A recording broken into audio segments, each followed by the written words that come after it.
And he's like, well, and he said, well, her mother said she would send her money today if she would come back.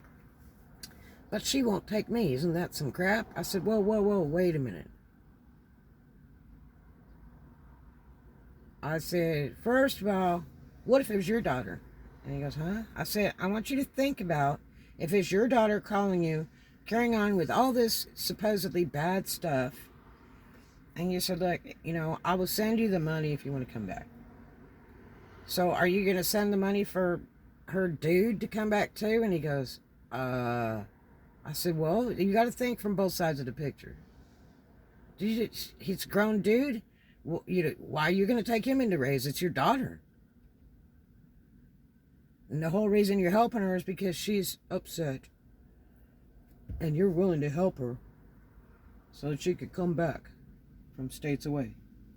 And he goes, okay, I get it now. I said, yeah. I said, it's not her mother's job to babysit you or pay your way. It doesn't work that way.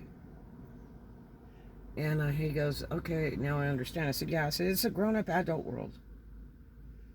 I said, you have to get your life sorted out so that you can be in peace. I said, I did a lot of stuff before I was 30, running around in circles, calling my best friends all day long. Help, help, help, what I do. And, they get tired of that crap.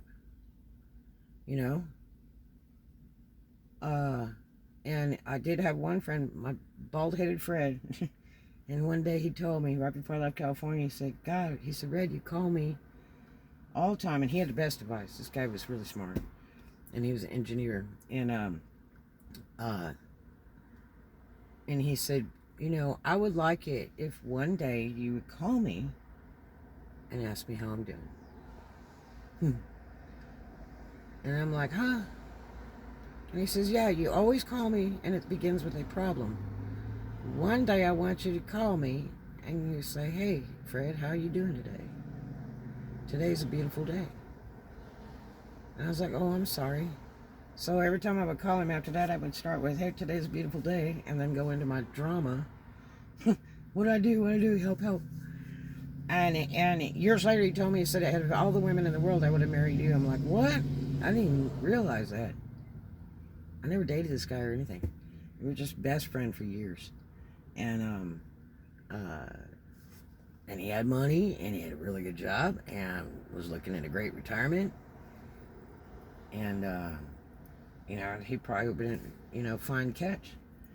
But, it never was like that. We were just best buddies.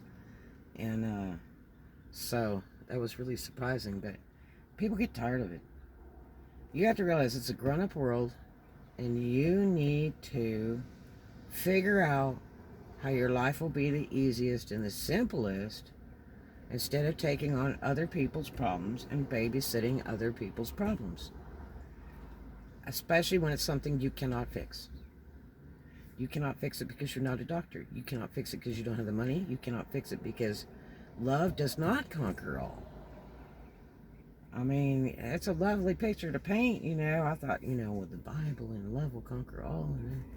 Trust me, love does not conquer all. So, yeah. Sometimes you can't fix it. Don't feel bad if you can't. But it's just life. And it's not worth a heart attack or the stress. And you're wasting every single day on negative stuff that you will never fix, trying to be a good person when you need to be taking care of yourself. If you have animals and you can't afford them and you've got no place to put them, you need to start cutting them loose. There's plenty of shelters that will take them. Put an ad on whatever, your Facebook page, whatever, for people to take your animals. They would love to have them. And then you need to figure out how to put food in your face, and you need to figure out how to go get a job, a real job. You just can't babysit everybody. It was funny. This guy was like, but, I said, she's a grown person. You can't babysit her, just like she can't babysit you. If she's unhappy and she wants to go back, let her go.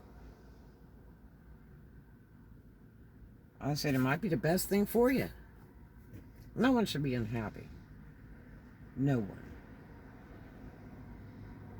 He was like all worried. Well, I wonder who drives that vehicle that's a boondocker, and I wonder if she's doing him or did I say, really? I said, if you have to worry like that, that relationship's no good to begin with. I said, I did that for a lot of years with a man I really, truly loved. And the problem was that I worried and I worried and actually he was really doing all the stuff I thought he was.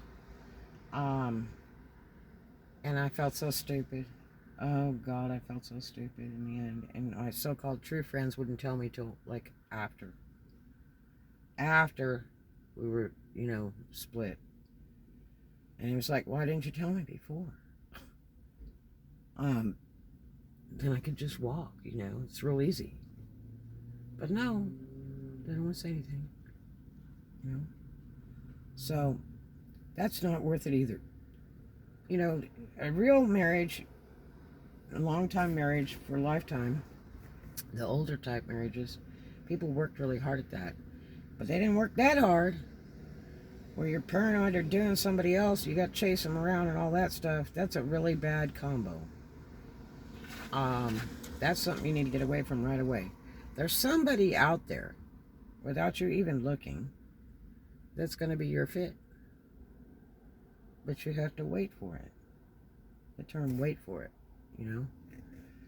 A lot of times when you least expect it and you're not looking is when you'll find the most wonderful person in the world. To me, I'd take it or leave it. I mean, I love love, but I'm so tired of the bull crap and the drama, and my last marriage was so bad and so frightening. It was like something out of a really bad movie. So I'm not like in any victim hurry, because I really thought he was Prince Charming and he was actually Frankenstein. But it took a lot of years to find that out. And it was really scary. I mean, I was really surprised that we survived it, my daughter and I. Survived the escape. So, be careful what you bring to your life.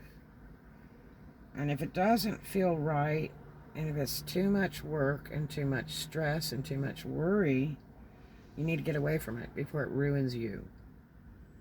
Before it takes over your health, takes over your money, takes over your place to live, takes over your thinking. It's not worth it. Trust me, it's not worth it. You don't need to sweat all that small stuff. Get away from it. Like I say, if they're a grown person, it's too much babysitting. I had an ex that had a saying, said, I didn't take you in to raise. I thought it was pretty crass. But I actually use that term from time to time. Like I told that guy, I said, her mother's offering her a way back. Guess what? She didn't take you in to raise. You're a grown person. He's like, oh. I said, that's right. It's not her job. You're not her kid.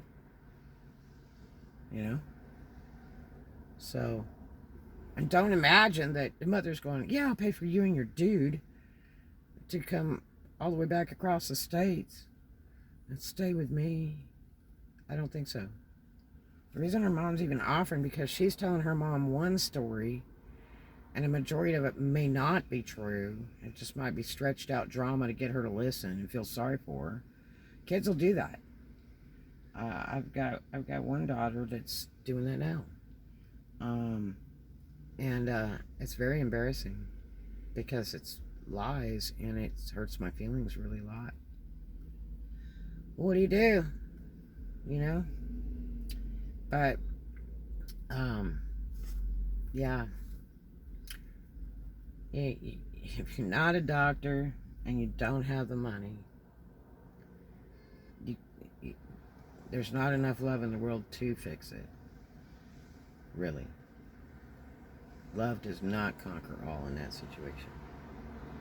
So, think about it and learn to make the easier route for your lifestyle where you can live in peace, because the stress and all that takes out on your health. You will shorten your life.